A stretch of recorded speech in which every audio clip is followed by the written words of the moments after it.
안녕하세요. 김도훈입니다. 이 시간에는 전력설비 절연열화 분석 기초에 관해서 살펴보도록 하겠습니다. 원래 저번 시간에 이어서 저번 시간에 이제 전력설비 시험의 종류와 그 원리를 살짝 알아보았는데요. 하나하나 제가 설명을 드린다고 말씀을 드렸는데, 원래는 첫 시간으로 인슐레이션 레지스턴스 테스트 절연 저항 시험에 관해서 말씀을 드릴까 하다가 어, 그냥 절연 열화 분석을 하는 게 낫겠다 싶어서 이 시간 같이 시간을 갖습니다. 왜냐 그러면 절연 저항 시험은 뭐 매거링이라고도 하잖아요. 매거링 하는 거는 여러분들이 많이 접하는 거고 또 자료도 뭐 쉽게 구하실 수 있어요. 근데 이 절연 열화 같은 경우에는 따로 교육을 받으셔야 되고 말씀드렸지만 한정 같은 경우에는 절연 열화만 한 3, 4일 심화 과정을 하는 경우도 있거든요. 그래서 그만큼 좀 중요하고 가장 기본적인 AC 시험이에요. 그 교류 시험이기 때문에 여러분들이 반드시 알아두셨으면 해서 그만큼 중요해서 이 시간 마련했고요. 또 이것을 설명드리다 보면 절연 저항 시험에 관해서도 자연스럽게 얘기가 나와서 일단 같이 진행하도록 하겠습니다. 다시 한번 복습을 잠깐 해보자면요. 첫 시간에 절연 저항 시험은 제가 인슐레이션 레지스턴스니까 저항 성분만 제가 저항 성분에 초점을 맞춰서 시험을 하게 되는 거죠. 그러면은 이제 절연 저항이니까 저항 성분만 보니까 저는 주파수는 0일 거고요. 그 다음에 그래서 DC를 인가를 해서 우리는 R 값을 얻을 수 있고요. 그 다음에 충전 전류에 의해서 C 값도 얻을 수 있습니다.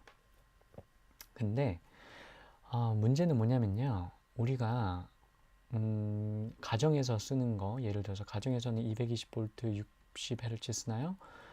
예, 뭐 60Hz나 또는 50Hz 쓰는 나라도 있고요. 뭐 110에서 뭐 240 많게까지 240V 뭐 50Hz 쓰는 나라도 있어요. 그러면 제가 이 어떠한 절연체에 DC가 인가되는 것이 아니라 실제적으로는 60Hz나 50Hz의 주파수를 가진 AC 전압이 인가되는 거예요. 근데 220 뭐 전력을 수송하기 위해서 전압을 승합을 한다고 말씀을 드렸잖아요. 그러니까 23kV나 아니면 154, 345, 765까지 승합을 하기 때문에 이 높은 AC 50, 60Hz 가진 전압이 실제로 걸리는 거예요. 그러니까 DC가 걸리는 게 아니고요. 그러면은 가장 정확한 시험은 그거에 맞는 맞는 상황을 상정을 해서 시험을 해줘야 되겠죠. 그래서 AC 그러니까는 이 절연 열화 시험은요, 인슐레이션 임피던스 시험입니다. 절연 저항 시험이 아니고, 이 말은 뭐냐면 제가 주파수를 50 또는 60Hz에 AC를 줘서 R 성분도 보고 C 성분도 본다는 거예요. 그러면 여러분들이 이제 뭐 의문점을 가지시겠죠. 여기도 R도 C, 여기도 DC로 인해서 R과 C를 보는데 여기도 R과 C를 보지 않냐라고 하는데 좀 전류에서 차이가 나요. 왜냐 그러면 절연 저항 같은 경우에는 예를 들어서 이렇게 절연체에다가 DC 전압을 인가하잖아요. 메가로 뭐 만약에 뭐 10kV를 건다고 할게요. 10K를 거는데 전압이 쭉 인가가 되다가 어느 순간에는 10kV로 동전이가 되겠죠. 절연체가. 그래서 전류가 더 이상 흐르지 않고요.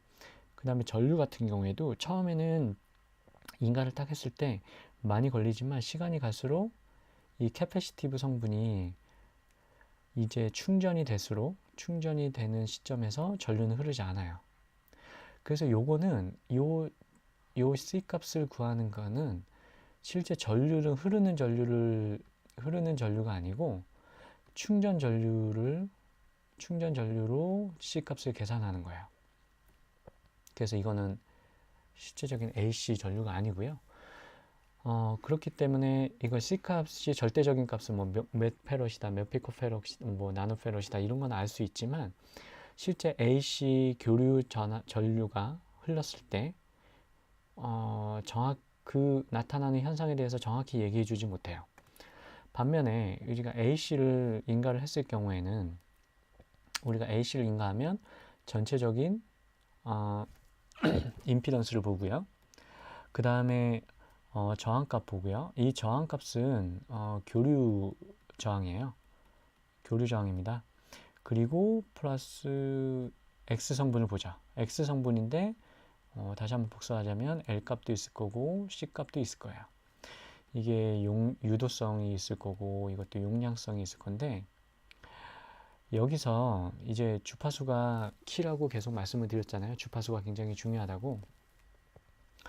그러면은 여기서 제가 인가하는 주파수는 50 또는 60H예요. 그럼 이제부터 제가 60H라고 이제 말씀을 드릴게요.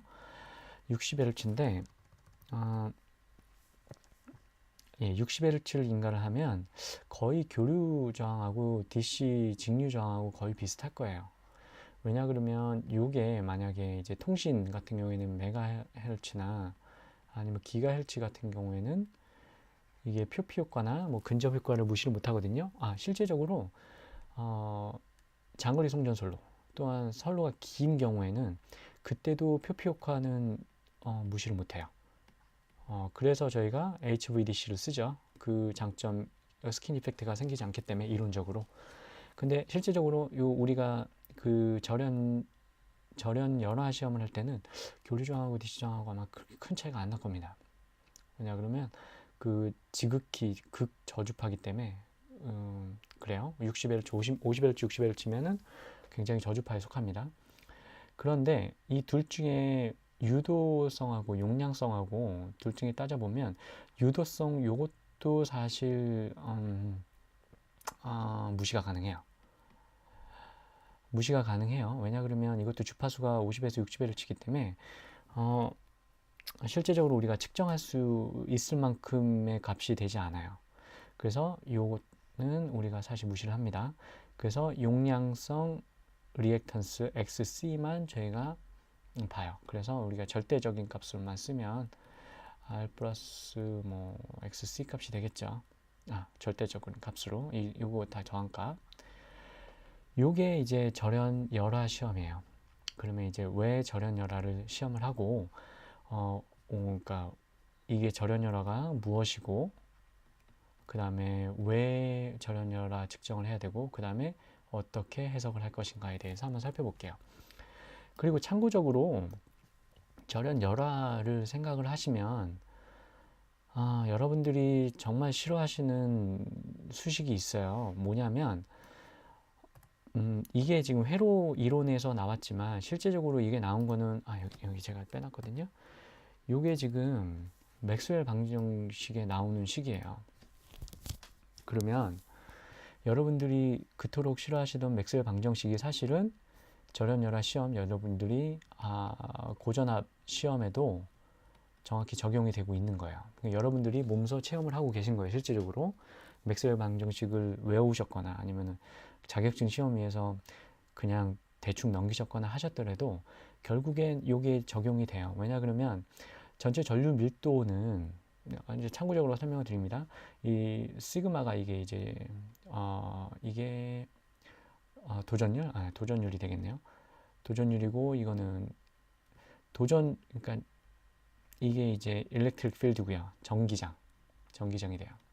그럼 전기장에 있는 어느 물체에 그러니까 어느 물체에다가 그러니까 전압을 가하는 전기장 이제 단위가 볼트 퍼 메타죠. 그러니까 전기장이 있는데 전기장을 가하면 어느 물체에다 전기장을 가하면 그러면 도전율에 의해서 전도 전류가 흐르고요. 그 다음에 그거는 이제 전도 전류의 양은 이제 인가한 이제 일렉트릭 필드 전기장하고 비례를 하죠. 그러니까 이거는 이제 오메 법칙, 요거에서 이제 오메 법칙이 나온 거죠, 사실. 그래서 우리가 실제적으로 정기적인 해석은 회로 이론으로 하지만 그 모든 현상은 우리가 전자기학에서 전자기학 전자기학도 또 이제 파생된 게 이제 물리학에서 파생이 됐겠죠. 여기서 이제 다 건너온 거죠. 그래서 우리가 심플하게 모델링을 해서 회로로 해석을 하기 때문에 우리가 회로 이론이라고 얘기를 합니다. 그러면 사실은 이 현상을 이해를 하기 위해서는 사실 전자기학을 공부를 해야 되겠죠. 그래서 이 모든 것들이 절연열화 시험 또한, 절연열화 분석 또한 전자기학에서 비롯됐다는 거. 그러면 다시 한번 살펴보면 이건 전도율, 도전율, 전도율. 네. 아무튼 이거는 이제 저항 성분이 될 거예요. 근데 요거는 이제 시 변하지 않는 거에서는 통하는데, 맥스웰 그 위대한 수학자이자 이론가가 그러면은 시 변하는 전기장에서 어느 유전체가 놓여 있을 때 전류가 흐르더라. 그거를 해석을 하기 위해서 유변이 전류라는 개념을 도입을 한 거죠. 그럼 요거는 실제적으로 뭐 보이지 않거나 실제적으로 흐르지는 않는 전류라고 정의를 해요. 그러면은 여러분들이 이게 앞에 또 J가 붙었잖아요. 그러니까 이게 이제 이미지너리 허수예요. 그러니까 이게 여러분들이 다 연관이 돼 있어요. 왜냐 그러면 요거는 이제 유효분이 될 것이고 요거는 이제 무효분이 될 것이에요. 그죠? 그래서 이제 변이 전류 자체가 요게 이제 캐패시턴스에 흐르는 전류가 될 거예요, 아마. 그래서 요게 이제 유전체 흐르는 전류가 될 거예요. 왜냐 그러면 요 입실론 이제 유전 성분 요게 이제 퍼미티비티인가요? 퍼미티비티인데 우리나라로 뭐라 그러냐? 도전율, 유전율. 아무튼 요게 이제 입실론 의해서 요 유전체에 흐르는 전류 값이 이제 비례를 할 거고요. 참고적으로 우리가 얘기하는 도전체가 있을 거고요. 이게 이제 절연체가 있을 거고, 그 다음에 유전체가 있을 거예요. 이게 이제 헷갈리시잖아요. 근데 도전체하고 절연체는 뭐 확실히 구분이 가는데 유전체까지 껴드니까 이게 세 개가 무슨 어떻게 구분해야 되냐라고 봤을 때 요 식에서 보시면 만약에 이 시그마 이제 도전율이 입실론보다 커요. 요게 이제 근데 이제 오메가 이제 시간에 따라 변하는 그 함수 오메가까지 해서 요 시그마 값이 요 유전 성분보다 크다고 하면 요거는 도전체예요. 그러겠죠? 요게 이제 무시가 되니까 이쪽만 흐를 거니까요. 이게 너무 크니까요. 만약에 이게 굉장히 크다고 하면 훨씬 크다고 하니까는 그럼 반대로 요게 만약에 이 유전 성분이 훨씬 커요. 이게 오메가입니다. 죄송합니다. 요게 반대로 요 유전 성분이 훨씬 크다고 하면 요거는 이제 유전체가 될 거예요. 이게 전도율이 매우 낮고 요게 굉장히 크면 요게 이제 유전체가 되고요.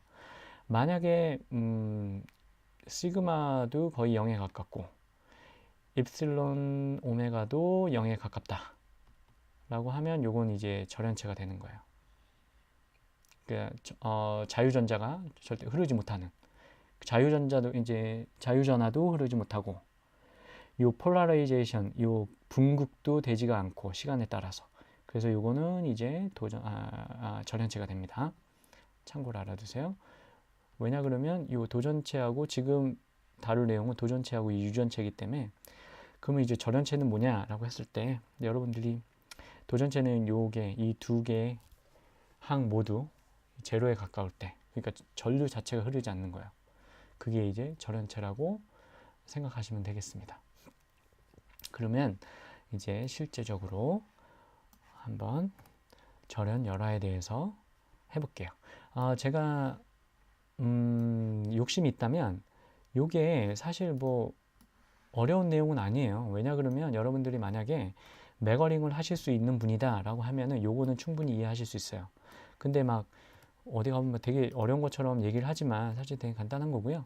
그것만 확실하게 다시 한번 말씀드리면 절연열화 측정은 에이실링가에서 하는 인슐레이션 임피던스 테스트다 라고 하고 시작을 할게요.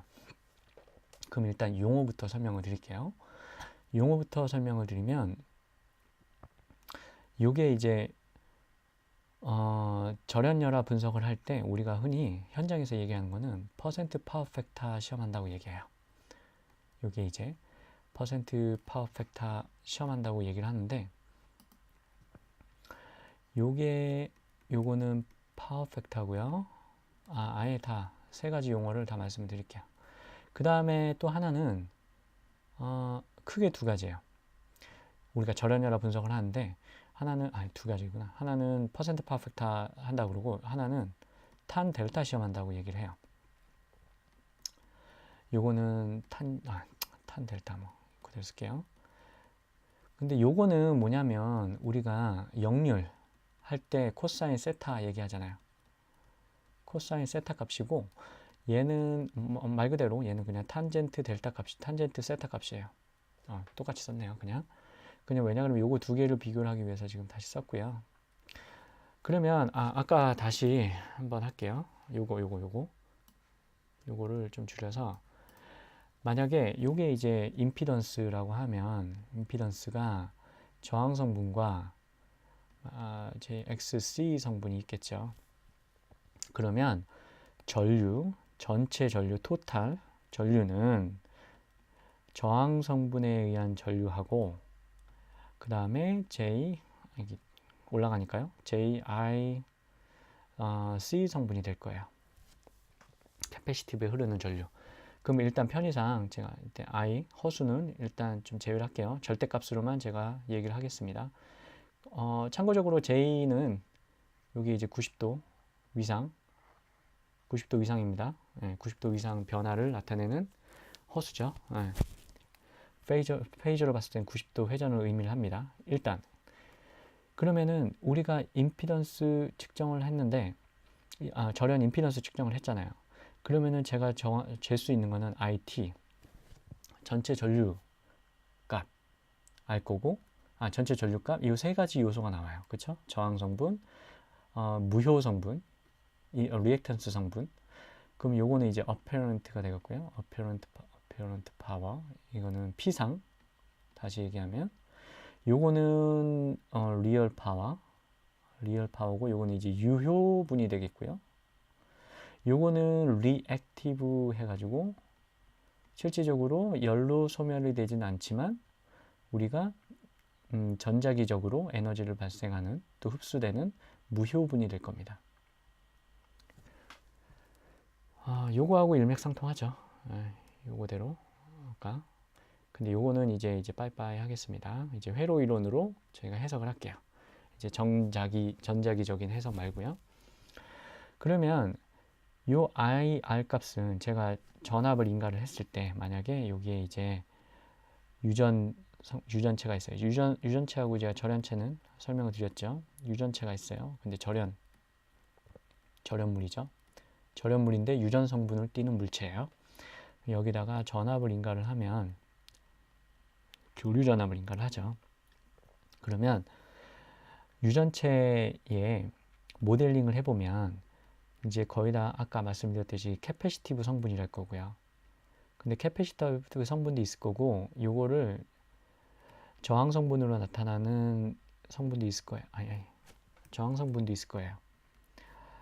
그러면 얘가 전체 전류, 제가 전류계를 달아요. 여기다가 전류계, IT를 잴 수 있는 전류계 하나 달고, 여기 IC를 달 수 있는 전류 달고, 여기 IR을 잴 수 있는 전류계를 하나 달아요. 그럼 벡터 표시 가능하겠죠. 여기 제가 그려놓은 거. 그러면 인간 전압하고 저항 성분하고는 동상이 되겠죠. 그래서 이거는 참고로 영어로는 in phase라고 얘기를 합니다. 어디서 책에서 보시면 이건 동상이구나 그러시면 돼요. in phase고요. 요거는 만약에 DC를 인가했을 때는 in phase가 되겠죠. 그러니까 만약에 요것만 있을 경우, 전도 전류만 있을 경우. 근데 요거하고는 이제 90도 차이가 난다는 건 저희가 이미 알고요. 요 J 성분 때문에 허수. 그러면은 요 IC 값도 제가 잴 수 있는데, 요거는 인간 전압하고 90도 차이가 날 거라고요. 그죠? 직각으로 90도 차이가 나고, 그러면 요거는 이제 out of phase예요. 상을 벗어났다라고 해서 90도만큼 벗어났어요. 그러면 말씀드렸듯이 유전 성분, 유전체라고 하면 요 도전율보다 유전 성분이 훨씬 크죠. 아, 여기 오메가가 빠졌네요. 오메가 넣어야 됩니다. 죄송합니다. 오메가가 빠졌어요. 그래서 아무튼 요게 이제 유전 성분이에요. 그러면 전류값은 유전 성분의 전류값은 우리가 얘기할 때 XC는 XC분의 1이잖아요. 그러면 요거는 절대값이에요. 일단 절대값으로만 표시를 합니다. 그럼 요거는 2파이 FC가 되겠죠. C에 이제 V 인간 전압, 여기는 2라고 표시가 했으니까요. 2가 되겠네요. 그러면 이 C 값이 굉장히 크겠죠. R 값보다. 그러니까 요거는 R 값보다 회로적으로 얘기하면 C 값이 더 큰 거예요. 그래서 IC 값이 IR 값보다 훨씬 커요. 일반적인 유전체, 정상적인 유전체는요. 완전한 유전체일 경우, 아이디얼한. 이거는 이제 나중에 또 설명을 쭉 드리겠습니다. 이제 분석할 때 같이 한번 살펴보도록 할게요. 아무튼 그러면 우리가 이제 두 가지 용어에 대해서 얘기를 했잖아요. 자, 코사인 세타를 한번 볼게요. 코사인 세타는 전체분의 빗변분의 밑변이 되겠죠. 그럼 전체 전류분의 저항성분으로 흐르는 전류가 되겠네요. 요거하고 그 다음에 탄젠트 델타 값은 밑변분의 높이가 되겠네요. 요게 이제 델타 값이에요. 요게 델타 값인데 델타 값은 이게 쉽게 구하죠. 90도에다가 우리가 세타 값 빼면 되잖아요. 그러면은 델타 값 나옵니다. 그러면 IC 값에서 IR 값이 되겠네요. 그러면 같은 측정을 하는데 같은 유전체를 놓고 절연물을 놓고 측정을 했는데 어느 사람은 코사인 세타로 표현을 할 수 있고요. 어느 사람은 탄젠트 델타로 표현을 할 수가 있어요. 그러면 코사인 세타라고 표현한 사람은 내가 전체 전류에서 내가 저항 성분으로 된 거를 내가 보고 싶어. 그러니까 여기 전체 임피던스에서 내가 저항 성분이 얼마인지 볼 거야 라고 포커스를 맞춘 거예요. 근데 이제 탄 델타를 시험하는 사람들은 얘가 유전 성분하고 내가 저항 성분을 비율을 볼 거야. 이 중요한 얘기죠. 이게 비율이라는 게 키워드예요, 사실. 네. 그래서 이게 유전 성분하고 저항 성분을 내가 볼 거야 라고 했기 때문에 그러면 내가 여기가 이제 제가 여기로 치자면 J, 입실론, 오메가하고 요거하고 이제 요 도전율, 시그마하고 J는 또 뺄게요. 요거를 보겠다는 거예요. 요 비율을. 그래서 같은 거를 보더라도 다른 관점에서 보는 거, 같은 물체를 같은 현상을 보더라도 다른 시점에서 보는 거예요. 그래서 만약에 뭐 아까 말씀드렸잖아요. IC 값이 IR 값보다 굉장히 커요. 좋은 유전체는, 좋은 절연물은. 왜냐하면 유전 성분이 굉장히 크니까. 그래서 IT하고 IT 값하고 전체 전류하고 IC 값하고 거의 같아요. 왜냐 그러면 여기 봐도 나오죠. 왜냐 그러면 세타 값이 굉장히 커요. 90도에 가까워요. 그러면은 요 델타 값이 굉장히 작잖아요. 그래서 IC하고 IT 값이 비슷할 거라고요. 그러면 이 말은 뭐냐면 코사인 세타 값하고요. 탄 델타 값이 어느 정도까지는 괜찮아요. 같아요. 왜냐 그러면 이게 한 세타가 한 80도 정도까지는 거의 값이 비슷해요. 이거 여러분들 계산해 보면 나와요. 왜냐 그러면 IT하고 IC 값이 거의 비슷하기 때문에 요 80도까지는 거의. 그래서 결국엔 같은 얘기를 하고 있는데 다른 관점에서 얘기하고 있다 라고 해서 그러니까 요 두 개 다 지금 분모는 다르지만 IT하고 IC는 다르지만 분자는 같잖아요. 지금 비율로 보는데 내가 어느 비율로 따질 거냐라고 IR을 봤어요. 그럼 IR 값이 실제로 우리가 그 열 손실로 대표되는 전류값이에요. 그럼 요건 이제 히팅이고 영어로 하면 요거는 열화가 되겠고요. 그쵸? 다시 이거를 또 영어로 열화, 이게 열로 변화됐다? 승화됐다? 그 다음에 하나는 다시 이거를 영어로 하자면 dissipation이 될 거예요. 그래서 여러분들 이거 보시면 지금 여기는 절연 열화라고 했지만 사실은 정확히 얘기하면 유전체 열화 분석이 되겠죠. 여기 보시면 이제 dielectric dissipation factor 해가지고 팩터는 일단 인수로 우리가 해석이 되니까 요거는 코사인 세타, 뭐 파워 팩터 할 때 팩터라고 붙잖아요. 그러니까 디서페이션이 열화라는 말이 될 거고요. 열로 변환된 거예요. 왜냐 그러면 IC, IT 값은 부모값으로 되지만 결국엔 우리가 요거를 결정짓는 주요 요소는 저항 성분에 흐르는 전류값이다 라고 해서 이렇게 명칭을 합니다. 그러면은 사실 이제 뭐 나이가 들어서 우리가 열화가 됐다고 하면 뭐 어느 분들은 뭐 에이징이라고 얘기는 해요. 이건 이제 용어에 대한 설명이지만 에이징은 사실 이건 노후라는 말이고요. 그 다음에 사실 에이징이라는 말보다는 사실 디터리어레이션이라는 말이 좀 더 와닿아요. 바깥에서 얘기할 때는. 그래서 뭐 이게 뭐 이 변압기가 뭐 노후됐다, 열화됐다 뭐 이렇게 할 때 뭐 transformer is deteriorated 뭐 이렇게 얘기합니다. 그래서 이건 참고로 알아두시고요.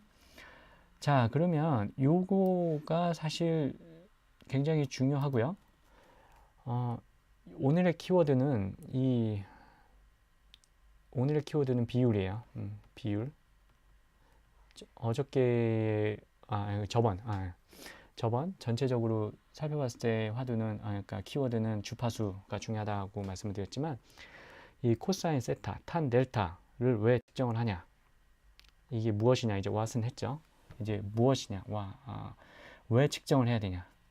왜 측정을 해야 되냐라고 이제 볼게요. 그럼 이제 위에 지금까지 설명드린 내용을 잠깐 이제 정리를 해보면 이제 DC 시험하고 AC 시험하고 이제 다르고요. 뭐 어느 게 더 좋다가 아니고 DC는 DC만의 장단점, AC는 AC만의 장단점이 있는 겁니다. 그럼 AC의 특징을 한번 살펴보면 AC 시험은 절연 크기와 상관없이 절연 상태를 비율로 나타낼 수 있어요.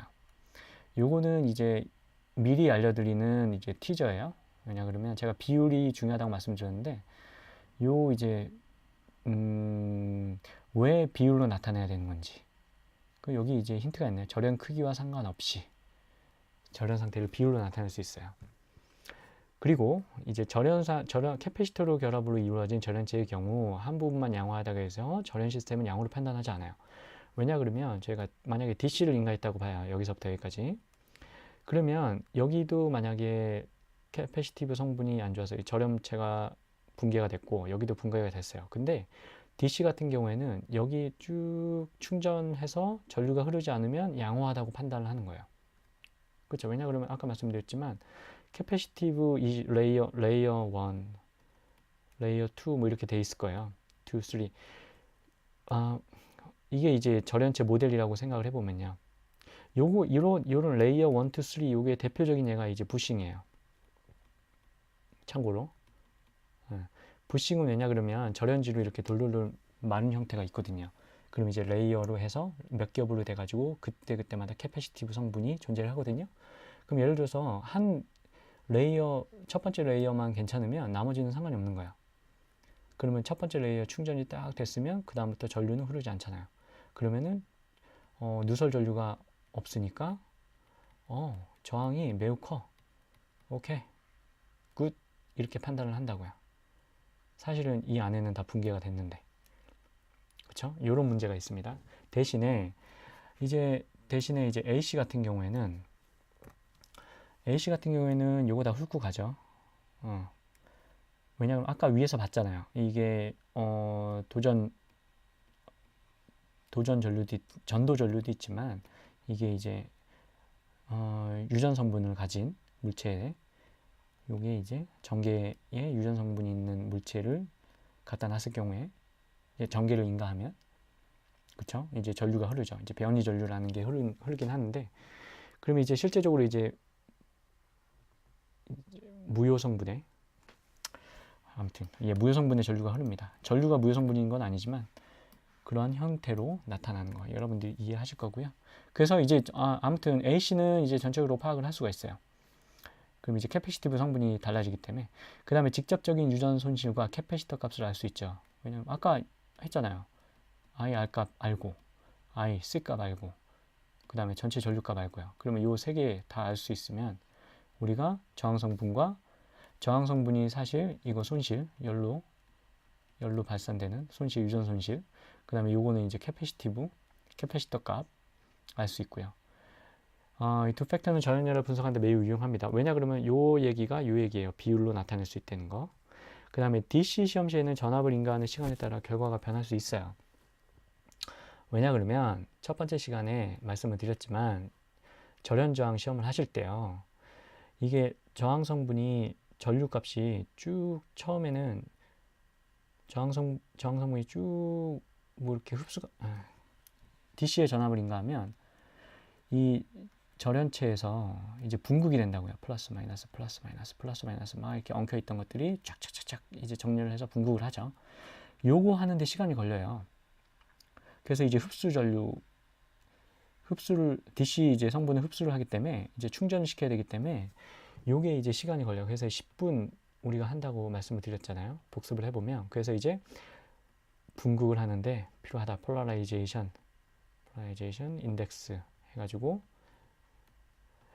1분 측정한 값하고 10분 측정한 값 비교하잖아요. 그러면 이거는 곧 시간의 함수예요. 시간에 따라 결과가 변할 수 있습니다. 1분 잰 거랑 5분 잰 거랑 쭉 달라요. 그래서 이게 저항값이 늘어났냐 아니면 시간에 따라 감소했냐 이거에 따라 되고요. 또 한 가지 시간에 따라 변할 수 있는 게 우리가 주파수를 계속 낮추잖아요. 60Hz에서. 근데 전력 케이블 시험할 때는 0.1Hz도 있고 0.01Hz도 됐고요. 그럼 점점 이제 DC 값에 가까워지잖아요. 그럼 요거는 이제 이건 조금 약간 다른 경우도 되겠지만 요거는 이제 시간을 늘리죠. 시간을 늘려서 측정을 합니다. 아무튼 DC 이건 이제 BLF고요. DC는 아니고 정확한 완벽한 DC는 아니고요. BLF입니다. 밸류 프리퀀시도 시간에 따라 다르게 나타날 수 있어요. 그래서 AC 시험 같은 경우에는 요거 지금 요 모델에 의해서 요게 포지티브일 때 네거티브일 때 같이 이제 훑고 지나가기 때문에 제대로 된 AC 시험을 할 수 있습니다. 예, 요게 이제 AC 시험의 특징이고요. 근데 상식적으로도 우리가 AC 만약에 제일 좋은 거는 만약에 154 설비다. 60Hz. 그러면은 이 온라인 상태에서 측정하는 게 가장 정확하겠죠. 이 가압이 돼 있을 때 절연 열화를 측정하는 게. 그래서 사실 요런 테크닉도 있어요. 사실 온라인 모니터링 하는 것도요. 부싱이나 뭐 이런 걸 이용해서 아무튼 이게 제일 좋은 거겠죠. 왜냐 그러면은 전격 전압 인가를 했고 그다음에 60Hz 있고. 그래서 최대한 우리가 시험을 할 때는 실제 상황과 비슷하게 상정을 해서 하는 거기 때문에 AC 시험이 절연열화 시험하는 데는 더욱더 유용하다라고 말씀을 드릴 수 있습니다. 자, 그러면 실제적으로 우리가 절연열화 분석을 한번 해볼게요. 절연열화 분석. 그러면 제가 요건 이제 좀 옆으로 미루고 제가 이제 절연 임피던스를 측정을 하려고 해요. 절연 임피던스. 그러면 제가 R하고 Z하고 임피던스 전체하고 요거 C를 측정을 하고 싶어요. XC 값을. 그러면 요건 쟤는 전체 전류 값을 측정을 하고 싶고 요거는 R 값을 측정을 하고 싶고 요건 C 값을 측정을 하고 싶어요. 그러니까 제가 이론은 알아요. 지금 이론 알아요. 그러면 제가 절연열화 분석 시험기가 없는 상태에서 한번 회로를 한번 결선을 해볼게요. 자, 여기에 만약에 여기에 변압기를 한번 해볼게요. 변압기가 있어요. 그러면 여기 철심이 있고요. 철심. 첫 시간에도 말씀을 드렸지만 좋은 엔지니어, 의사도 마찬가지고요. 이 해부에 좀 잘해야 돼요. 안에 뭐가 있나. 여러분들이 좀 많이 공부하셔야 됩니다. 코어가 있고 여기에 이제 고압건선이 있어요. 예를 들어서 고압건선이 쫙쫙쫙쫙 이제 감겨 있습니다. 턴수에 의해서. 그래서 하나는 뭐 H1 있고 H0 하나는 중성점. 그래서 이게 부싱으로 돼 있을 거고요. 부싱으로 이렇게 나올 거예요. 처음과 끝선이. 그 다음에 LV 또 뭐 이런 식으로 가극성 따져서 철심 공유를 합니다. 요거는 이제 LV. 그래서 요거는 X1, X0 부싱해서 인출이 될 거예요. 그래서 뭐 실제로 전력용 변압기가요. 요게 왼쪽에는 HV, 오른쪽에는 LV 뭐 이런 식으로 안 돼 있어요. 사실. 이렇게 그 누설 자속을 최대한 줄이고 그 다음에 손실 줄이기 위해서 이제 코어를 안에다 놓냐 바깥에 놓냐 뭐 쉘 타입이냐 뭐 이런 게 있지만 아무튼 코어는 공유를 해요. 철심은. 그래서 실질적으로 이렇게 생겼습니다. 만약에 단상 변압기를 저희가 본다고 하면 그러면 요거를 제가 절연을 측정을 하는 거니까 요거하고 동전위를 만들기 위해서 세임 포텐셜로 하기 위해서 요거를 이제 메가링 할 때도 이렇게 이제 쇼트를 시키죠. 이제 브릿지 아웃 한다고 합니다. 참고적으로 여기 또 알려드릴게요. 이게 쇼트 시킨다고 안 하고 숏 아웃 시킨다고 얘기하거나 이거를 브릿지 그러니까 브릿지 아웃 시킨다고 얘기해요. 실질적으로 뭐 컴온 시킨다 뭐 이런 얘기 안 합니다. 아무튼 그렇고요. 그럼 요거를 제가 단순화 시켜서 다시 한번 그릴게요. 그럼 여기가 이제 탱크가 있고요. 여기 탱크가 있고 여기 탱크는 접지가 되어 있겠죠. 접지가 되어 있을 거고요. 요게 이제 HV가 될 거고 요게 LV가 될 거예요. 이 부분이 그냥 이제 모델링 한 겁니다. 그냥 단순화 시켜서. 그 다음에 요게 이제 부싱이 HV 부싱이 있을 거고요. 요게 이건 부싱입니다. 이제 LV 부싱이 있을 거예요. 그럼 여기 이제 만약에 절연류 함침 변압기라고 하면 이제 오일이 있을 거고요. 그러면 여기다가 이제 요거는 이제 인출선하고 마지막 선하고는 처음 선과 마지막 선은 이제 숏 아웃 아까 말씀드린 브릿지 아웃 돼 있을 거예요. 쇼트를 시켰겠죠. 그래가지고 제가 요 고압선에 그러면 제가 여기서 색깔을 잠깐만 바꿀게요. 요거를 아셔야 나중에 좀 이해하시기가 편해요. 아이고 일단 여긴 지우고 그러면 요 상태에서 제가 요거에다가 여기에다가 고압선에다가 제가 10K를 걸고 싶어요. 근데 10K를 한 번에 못 걸잖아요. 그러니까 제가 여기다가 변압기를 설치를 해서 여기가 이제 10K 나오게끔 제가 디자인을 해요. 그 다음에 여기는 220V 60Hz를 이제 콘센트에서 꼽아서 제가 인가를 하는 거죠. 그러면 좀 인가를 하면 여기에 제가 이제 접지에서 귀로를 하겠죠. 제가 인가를 하면 이 전류가 IT 전류가 되겠죠. 실질적으로. 그러면 제가 여기다가 전류기를 하나 설치를 해요. 그죠? 그리고 또 하나는 여기다가 전력량계를 하나 설치를 합니다. 그래서 이제 전류 통과를 하죠. 그 다음에 죄송합니다. 이거를 밑에다 그리는 게 낫겠다. 요거를 여기다가 이제 연결을 같이 하겠죠. 연결을 같이 합니다. 그럼 이제 기로가 되겠죠. 전류가. T 값이 기로가 될 거예요. 그러면은 여기다가 전류 값 하고 그 다음에 와트 값 2개 이제 그걸 달아요. 자 그러면은 요 L도 이제 접지를 시킬게요.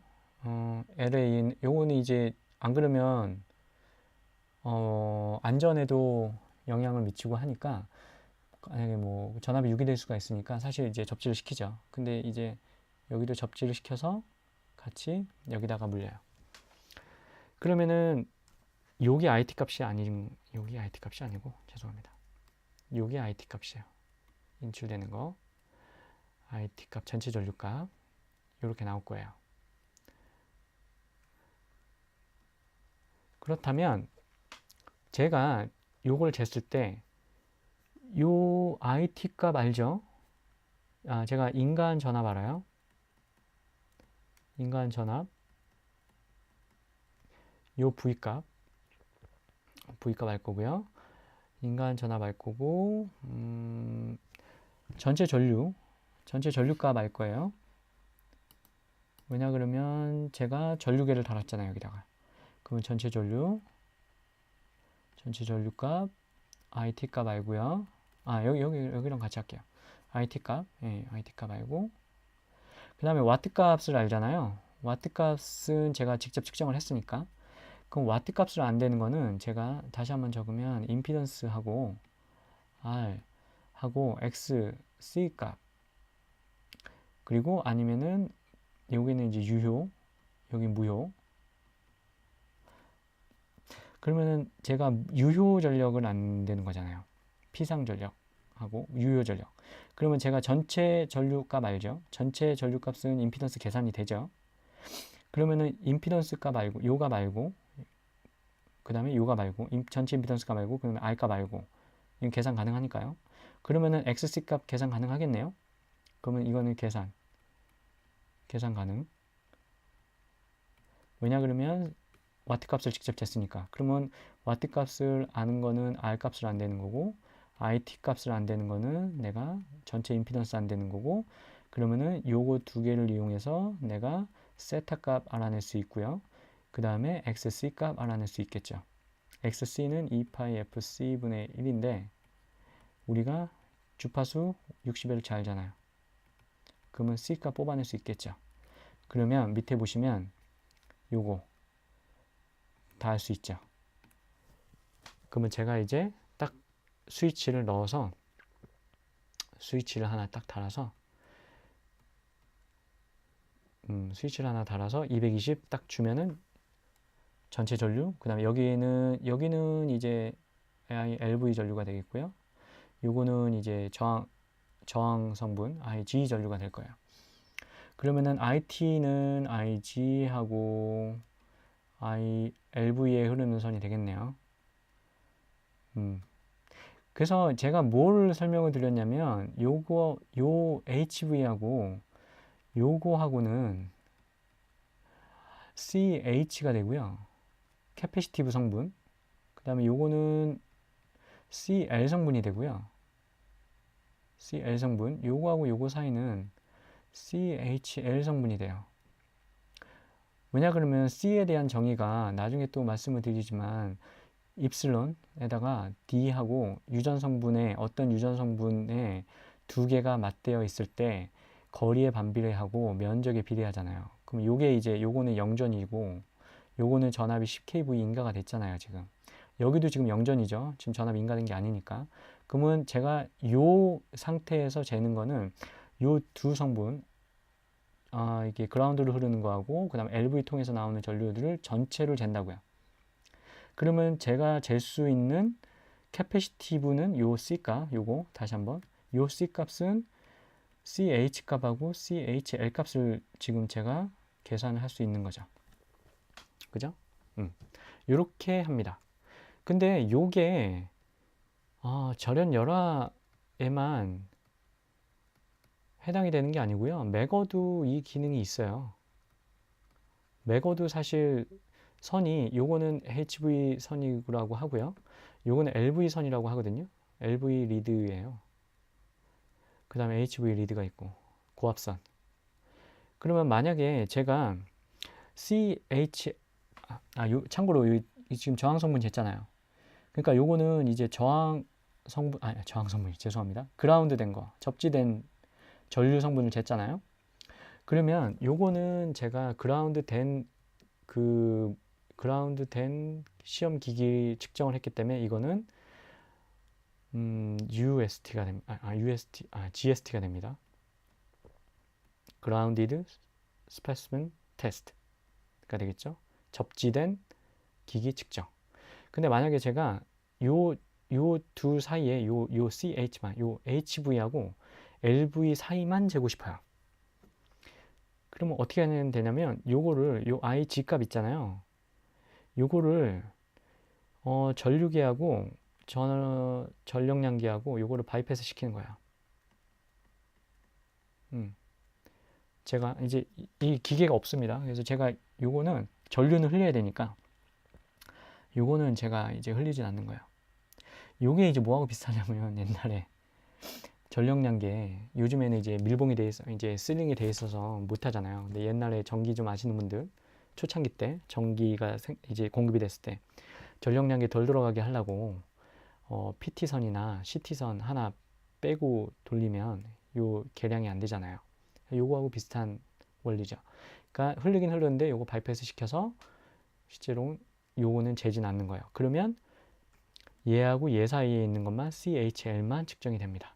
요게 그럼 요거는 이제 그라운드 된 거는 바이패스를 시켰잖아요. 요거를 바이패스 시켰다고는 안 그러고 가드 시켰다고 얘기합니다. 가드 시켰다고 얘기하고요. 그래서 요거는 UST, Ungrounded Specimen Test예요. 이게 UST예요. 근데 요게 다시 한번 말씀드리지만 절연열화 측정기에만 있는 게 아니고요. 사실은 메가에도 있어요. 메가에도 보시면 세 개가 있죠. 하나는 전압 인가하는 거, 하나는 가드, 하나는 이제 그라운드가 있겠죠. 얼스가 있을 거예요. 그러니까 이렇게 있습니다. 그러면 여러분들이 아시겠죠? 그래서 이거는 이제 2권선 변압기잖아요. 2 와인딩. 근데 3 와인딩 변압기도 많잖아요. 그럼 이거를 다 왔다 갔다 하느니 귀찮잖아요. 그래서 LV 와인딩이 두 개가 있어요. 하나는 뭐 빨간색, 하나는 파란색. 그래서 이게 3권선까지 터셔리 와인딩까지 해놔서 이제 하기 귀찮으니까 이런 스킬을 써가지고 UST, GST 이렇게 돌려가면서 측정을 합니다.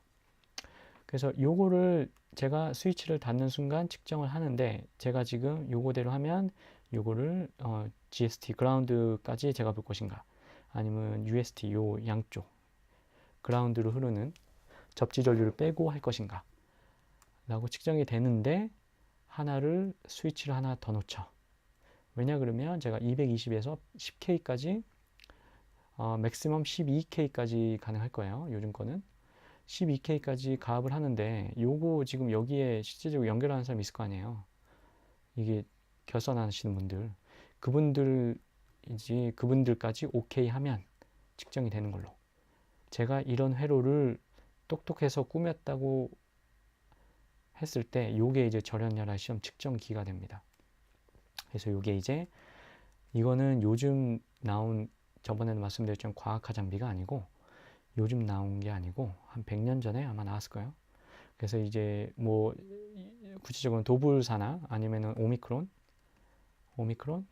그 다음에 메가 빠지면 섭섭하죠. 메가사 요거에서 이제 출시를 하죠. 실질적으로 시험 기기를. 그래서 여러분들이 접하실 수가 있습니다. 자, 요거를 이해하셨으면 이제 다음 거를 보셔야죠. 실제 어떻게 측정을 하나. 자, 그러면 이제 네 가지가 주요 이제 분석을 하는데 주요 요소라고 말씀을 드렸습니다. 요 IT 전체 전류, 그다음에 캐패시티브 전류, 캐패시턴스 성분, 요거는 이제 요거에 의해서 계산 가능하고요. 와트는 직접 측정하고요. 그다음에 퍼센트 파워 팩터에 대해서 이제 설명을 드릴게요. 자, 퍼센트 파워 팩터를 왜 하냐면 퍼센트 파워 팩터는요. 퍼센트 파워 팩터의 경우에는 밑으로 내려가서 할게요. 퍼센트 파워 팩터는 여러분들 환율이에요.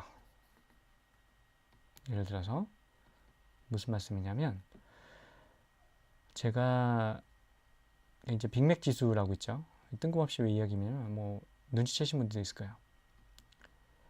절대적인 값은요. 절대적인 값은 비교하기가 좀 그래요. 그래서 비율로 따져야 좀 객관적이에요. 무슨 말씀이냐면 예를 들어서 하나의 이제 유전체가 있습니다. 절연체, 절연물, 유전성분을 띌 거고요. 그럼 요거를 이만한 게 있고 하나는 요만한 게 있어요. 그러면 여기에다가 제가 DC를 만약에 인가를 했을 때 DC를 인가했을 때 요거에도 이제 C 성분하고 이제 R 성분이 있을 거 아니에요.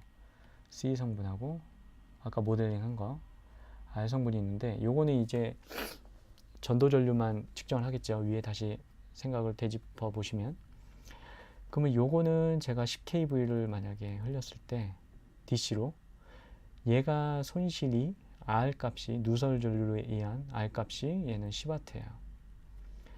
근데 얘는 만약에 20W예요. 그러면 이게 비교가 안 되는 거예요. 어느 게 더 좋냐라고 했을 때 이게 더 손실이 많잖아. 손실이 이게 더 많으니까 요게 더 나쁜 거야. 절연 상태가. 그런데 왜냐 그러면 요거는 이제 크기가 달라졌잖아요.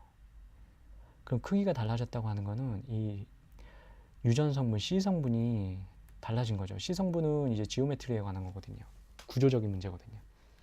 그래서 가장 좋은 확실한 방법이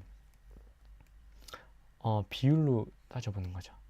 네가 전체적인 거에서 저항 성분이 얼마나 돼? 아니면 네가 유전 성분에 의해서 저항 성분이 얼마나 돼?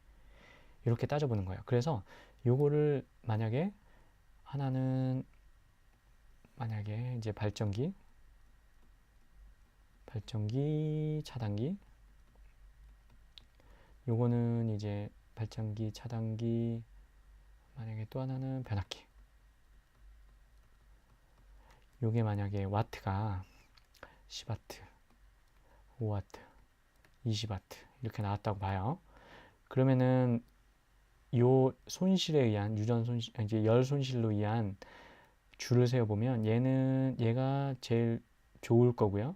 손실이 작기 때문에 그 다음에 얘가 두 번째고 얘가 세 번째일 거예요. 좋은 순서대로 하면. 근데 만약에 제가 이 비율로 따져봤어요.